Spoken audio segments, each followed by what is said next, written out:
Well, I'm trusting that you are doing well. Thank you very much for always taking your time and resources just to be with us here at Nairobi Review. Now, elections came and they passed. We have a new president. Prof, how are you doing? I'm okay. Now, among the things that are taking the headlines is the conversation after the election, is the conversation of taxation, Prof. Now, the government plans to increase the taxation to a bracket of 3 trillion, Prof. Now, so many people are wondering, where is this money going to come from within a short period of time, Prof? What's your take on this? I don't think the government is saying they will increase taxation. I've not heard that. William Ruto said what the that government has said, what the president has said, is revenue collection should go to 3 trillion. Currently, it stands about about 2 trillion or less. It is I think last time it was 1.8 trillion. Make it 2 trillion. So he's saying just push it to 3 trillion. Okay. And later on to 6. I've always said that. I've said we can pay our debts in 3 years, all of them. Every penny we owe everybody anywhere in the world, we can pay off in 5 years. We can collect more money than we are collecting. So it's not taxation. It's collecting more money than we are collecting. When Kibaki came to power, Kenya was collecting 200 billion. Only 200 billion. Now we are talking of 2 trillion. Then Kibaki pushed it to 400, I think, 700. You see? So it is possible that we're collecting now 2 trillion, we can make it 5 trillion. That's what Ruto is saying, and I support him. Okay, it's possible. Then how is it going to take place? How different are they going to be from previous administrations? When Kibaki came in, they didn't have to increase taxes. They just collected. There are many people out there who don't pay taxes. I pay taxes because they get it from my salary. Others don't pay taxes. Go out and get people who pay taxes. All these landlords in Nairobi, if you went for them, you'll get good money. Go for all these landlords. In many towns, many cities in the world, every building is marked. And today with these digital things, with geosensing, geomapping, it's Google inakupeleka kila mahali siku hizi. Sema tu, turn left, then in 200 meters, your destination, you have arrived at your destination. So we should be able to mark all buildings in Nairobi and they know what they do, who owns them, how many tenants in a flat, what are the charges per tenant for rent. Huyo mtu alipe kodi. Okay. Now, Prof, and many other sources. There seems to be a dispute between the rich and the poor. This is a conflict that has been there, will always be there, Prof. And the rich people, how have they been avoiding, evading taxes? The rich people are clever, they are smart. Now, how do they hire the best auditors, the best tax experts, the best accountants who doctor their books. They're always making losses. Because you see, if you have a company and you do your books at the end of the year, if you have made losses, then you can't pay taxes. But then somebody once asked, how have you been doing this business if every year you make losses? Funga enda nyumbani or pay taxes. Yeah. So government can look at those who kora you, the tricks people use to avoid. It's not illegal to avoid paying tax. You avoid by playing all manner of gymnastics. So you're saying they tax returnables, refundables, what you kora yote.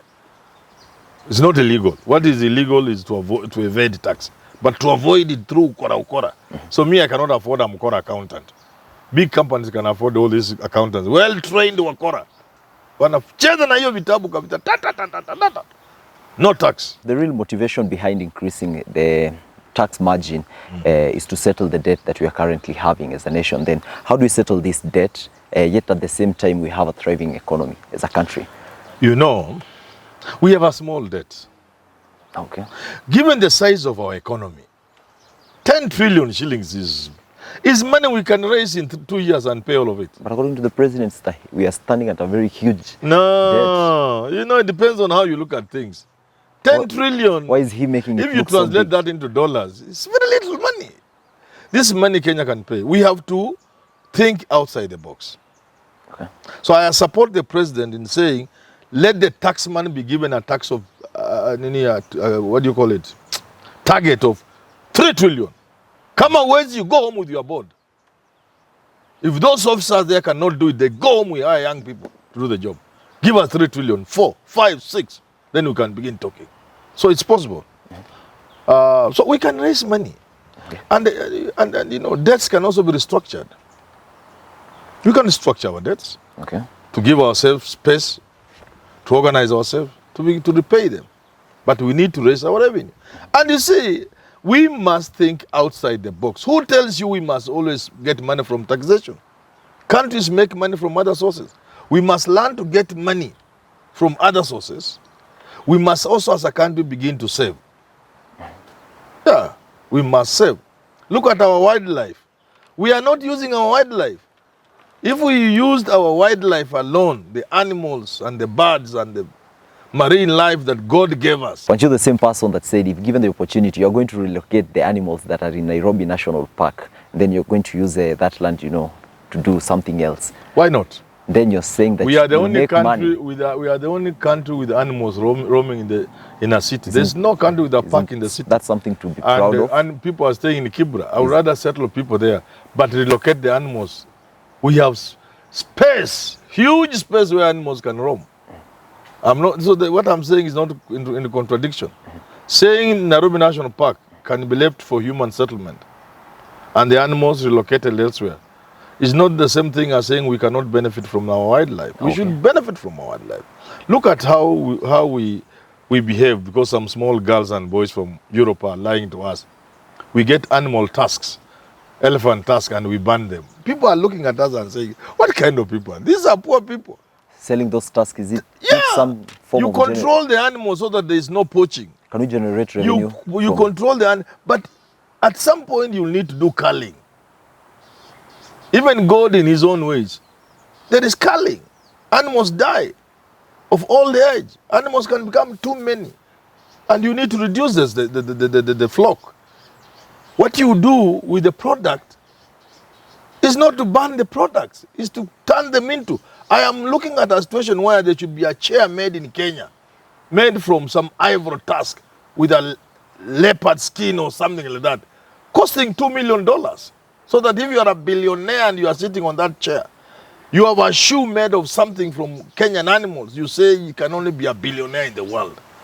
I would open this country to game hunting. And not for chokoras to come and game hunt, for billionaires. When the season we are doing culling in a particular park, we know there are too many big animals, big five. We license people. You pay $10 million and you come a party of say 5 or 7 to go do big game hunting. Government can raise revenue through that. And that part of that money will be used to ensure poaching does not take place. That animals remain and they blossom in numbers.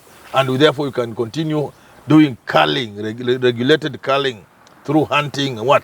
And the products from those animals can give us revenue. Not to ban them. Yeah. Now during President Uhuru's regime, Prof, it was taking a loan to run the economy now, Prof. Now, I asked you this question and I don't think I've gotten the right answer now. Can we settle this debt at the same time have a thriving economy? Yes. Oh, yes. In fact, it is only when you have a thriving economy that you can settle your debts. An economy which is struggling, how does it pay the debt? Where we have reached, we have been struggling. You raise 2 trillion, you need 1.1 trillion to pay your debts. Counties require more than 400 billion. Wage bill is 500, the money is not enough. Soon you are paying people from borrowed money, salaries. So a thriving economy is what you need to pay your debts. Okay. Yeah, you need a thriving economy to be able to pay your debts. And it doesn't mean by paying your debts, you'll stop your economy from thriving. It's just how you organize your economy. Okay. Now the taxpayer here is saying that the big elephant in the room is the tax collector. Yes, I pay my tax, Prof, but my money is being used in other manners. Money is getting stolen. Do we need to rethink Two things, maybe yes. reshuffle the taxpayer pays money. The money is not put to good use. It is stolen. The taxpayer feels the pain. But also there is a question of, does the tax collector actually collect the money as it should? When they go to some person who has not paid taxes, they owe the government 800 million. They tell that person, sasa hii utaumia. You give us 20 million, we write off the 800. Those are the kind of things you should control. Then we shall get enough money. So KRA has a history of corruption cases. Of course. So many, Prof. I've told them they should not even argue. They should not try to argue with me. Because I will ask kila mtu tuamuke asubuhi atuoneshe kwake mali anakaa na ile gari anaendesha na mahali watoto yake wanasoma. Tumwambia how can your salary afford that? Hii ni pesa ya wizi. Do you need to reshuffle them? No, reshuffling doesn't. You bring other crooks on board. So what do you do? You just need to be serious. This country should reach a point where it is serious. And that begins with the president, who should say, Ebu jaribu guza pesa ya serikali utaona. The way the president dared those cattle rustlers, people who kill people senselessly and run away with people's animals in North Rift. Ambia mujaribu mtaona Ruto ni nani. So he should also tell thieves, you steal government money, utajua Ruto ni nani. That's all you need. But they have been warned before. They don't listen. No, the same nobody has warned them. Again. You know, my friend, the president is a powerful person. I've always said that. If the president said hakuna kitu, it can't happen. If the president says hakuna kuiba pesa ya serikali, hakuna mtu ataiba. But they're doing it. Yeah, because nobody has said it. No president has said it. Kenyatta didn't say it. Moi didn't say it. Kibaki didn't say it. Uhuru hasn't said it. So we are waiting for. He didn't say it. Uhuru was just whistling in the dark. He was just in the dark. Let Ruto now say, jaribu iba pesa serikali. Utajua Ruto ni nani. Nobody will steal. People steal because they know there's no sanction. Wanajua huko juu iko sawa. People who stole are the same people who are still in offices. Yes. Do we need to fire them, replace them? Not fire. You just say there's no stealing. Forget about those who have stolen. Just say hakuna mtu ataiba sasa. Nobody will steal. People steal because they know nothing will happen to them. Okay. That's a good point to wrap up the conversation. The next conversation, the next big question that we are going to be having is on NSSF, Prof. The President has said that he's going to increase the contribution which the workers give. And then on the other hand, the opposition leader, Raila Odinga, is saying that no, this is not the right way. This is not the right time to do that. So stay tuned to the next episode of The Big Question. Enjoy the rest of your day. If you haven't subscribed to the channel, well, just go ahead, click the like button, subscribe.